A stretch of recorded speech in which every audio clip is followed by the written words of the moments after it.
Illinois officials reacting to the U.S. Supreme Court's ruling on presidential immunity in the case that President Donald Trump brought to try to claim immunity in several different criminal cases that's been brought up against him. Good morning, back at it. It's Illinois in Focus Daily with America's Talking Network and the Center Square. I'm Greg Bishop. Thanks for being here. And let's get to the story about Illinois officials reacting to the Supreme Court of the United States presidential immunity ruling. So you've got former President Donald Trump, who faces a ton of scrutiny in the courts. And here you've got the ruling that was released yesterday, much anticipated ruling from the U.S. Supreme Court that ultimately comes in response to Trump's claims that he has presidential immunity against the charges brought against him over actions that he took as president.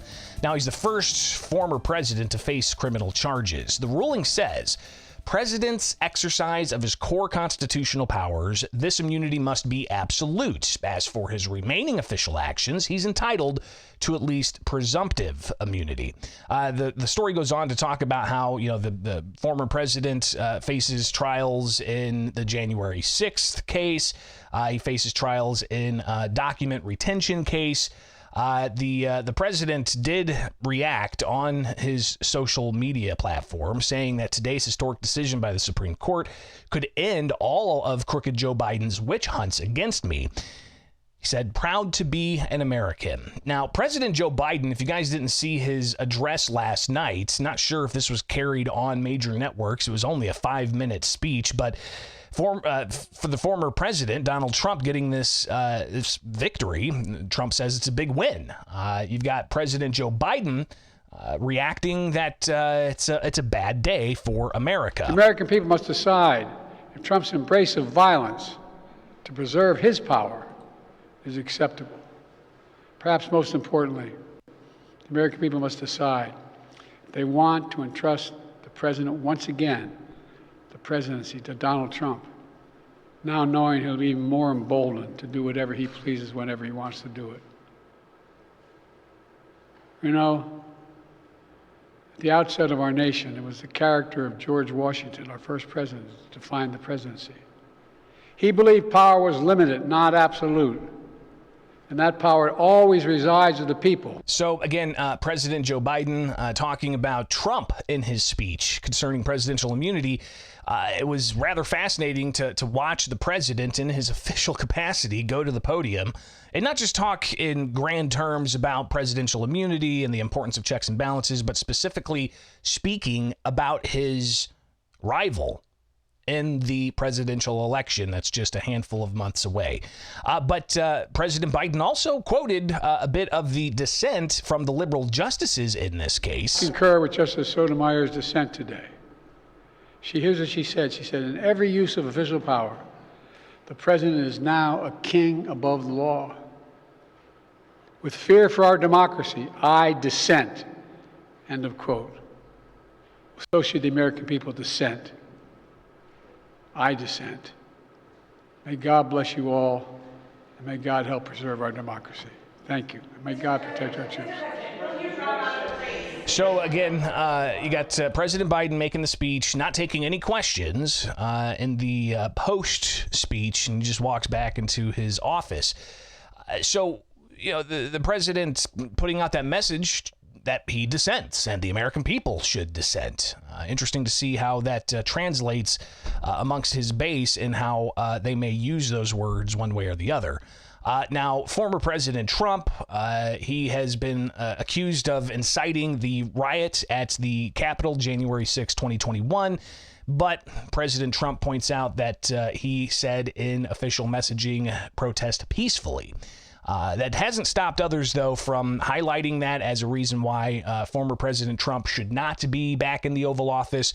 But even U.S. Senator Dick Durbin putting out a statement yesterday saying that no one should be above the law, not even a sitting president. Quote, and yet today's ultra-conservative Supreme Court majority ruled that not just Donald Trump, but future presidents may be immune from abusing the levers of government to overturn an election or engage in other misconduct. And you've got quotes that are also coming in from other politicos, including U.S. Representative Mary Miller, who praised the decision on social media. She said, victory in the Supreme Court for President Trump. I was proud to join the effort to file amicus brief in support of President Trump. Governor J.B. Pritzker releasing a message echoing a lot of what the establishment Democrats have said, and that is that no one's above the law. He said that SCOTUS today left open the possibility that somebody is above the law. He goes, quote, when Trump tried to overturn the results of an election he lost in 2020, it was not the official act of president. It was the act of a despotic, narcissistic attempting to overthrow our democracy, to cling to power, and he needs to answer for his actions. But when you look back at the ruling, the question of official actions was that of, talking to his vice president about the process the vice president's involved in officially conducting the count of the electors. And it is, at least before they recently passed a law, up to the vice president to be able to dictate whether they're going to accept those electors. And former President Trump had a variety of reasons as to why he says the election should not have been certified. But regardless, I guess that's another conversation for another day as we get ready for the November 2024 election. So just wanted to get that out there for you. Some of the reaction from Illinois politicos. I'm sure there's a lot more other reaction out there we can find. But as we get closer to the nominating convention, some of the big things that could happen here. July 11th, just a few days from now, former President Trump is going to be sentenced in the New York State hush money trial he was found guilty in. Whether or not he goes on probation or he's sentenced to jail time or prison time, we have yet to see. But Trump has said that he will appeal that case. He can't appeal until after he is sentenced, so we'll see what ultimately happens there and keep a close eye on all of that. All right, it is Illinois in Focus Daily, right here with America's Talking Network and the Center Square. Go to thecentersquare.com, get the latest headlines, and also subscribe to Illinois in Focus Daily, wherever you get your podcasts, and also here on YouTube with America's Talking Network. All right, so wake up every morning with us as we keep you updated what's going on in and around the area with America's Talking Network and Illinois in Focus Daily.